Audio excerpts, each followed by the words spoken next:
কর্মচারীদের সম্পদের হিসাব বিবরণী চেয়ে একটি রিট পিটিশন মাননীয় কোর্টে দাখিল করেছিলাম। আজকে শুনানি হলো।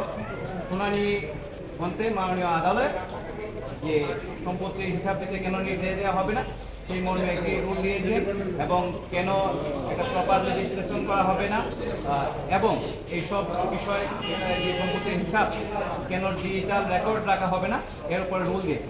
অধিকন্তু মাননীয় আদালত আজকে নির্দেশ প্রদান করেছেন যারা এই মামলার বিবাদী আছেন অর্থাৎ মাননীয় ক্যাবিনেট সচিব সহ অন্যান্য সচিব দুদকের চেয়ারম্যান বাংলাদেশ ব্যাংকের গভর্নর তাদের উপরে নির্দেশ দিয়েছেন যে সরকারি কর্মকর্তা কর্মচারীদের নিকট থেকে তাদের সম্পদের হিসাব বিবরণী আইন অনুযায়ী সংগ্রহ করার জন্য এবং আরও বলেছেন যে তারা যেই সংগ্রহ করার সম্পত্তির হিসাব বিবরণীটি শুরু করেছেন সেই মর্মে একটি প্রোগ্রেস রিপোর্ট আগামী 3 মাসের মধ্যে মাননীয় আদালতে দাখিল করার জন্য একটি নির্দেশনা প্রদান করেছেন।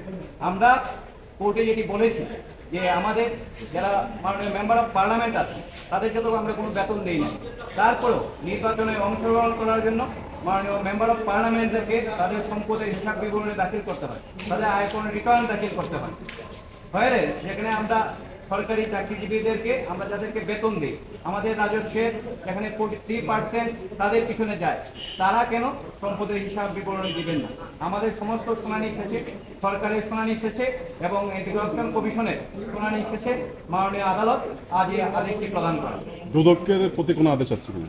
দুদকের প্রতি সুনির্দিষ্টভাবে কোনো আদেশ নেই, কিন্তু দুর্নীতি প্রতিরোধের আইনগত দায়িত্ব যেহেতু দুদকের, যেহেতু দুদক এই মামলার পক্ষ।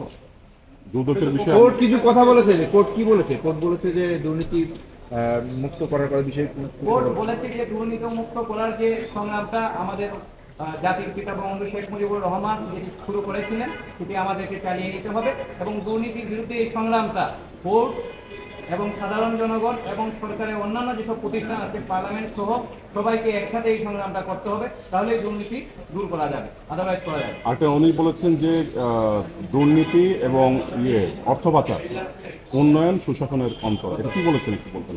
কোর্ট বলেছে যে দুর্নীতি এবং যদি অর্থ পাচার চলে তাহলে সুশাসনের এটা প্রতিষ্ঠা করা যায় না, রুল অফ ল প্রতিষ্ঠা করা যায় না।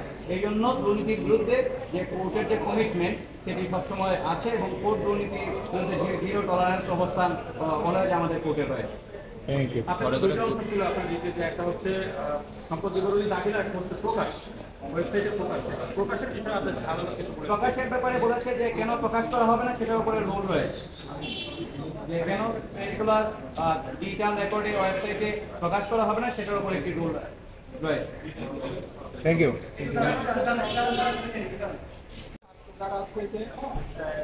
সম্পদ বিবরণী জমা দিতে হবে। ইদানিং কিছু পত্র পত্রিকায় হাই অফিসারের বিষয়ে দুর্নীতি এবং প্রচুর পরিমাণে মানুষের অর্জনের বিষয়ে সংবাদ আসছে, যেটা দুদক তদন্ত করছে।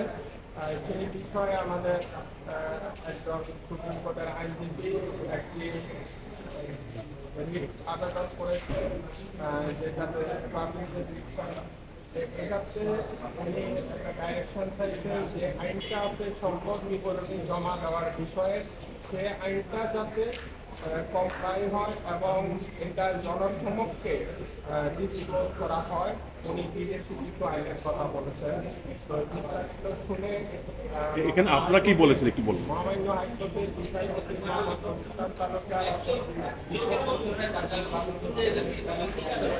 আজকে এই বিষয়ে একটা রুল দিয়েছেন এবং 3 মাসের মধ্যে একটা কংগ্রেস রিপোর্ট দেওয়ার জন্য বলছেন, কেন এটা কমপ্লাই করা হবে না।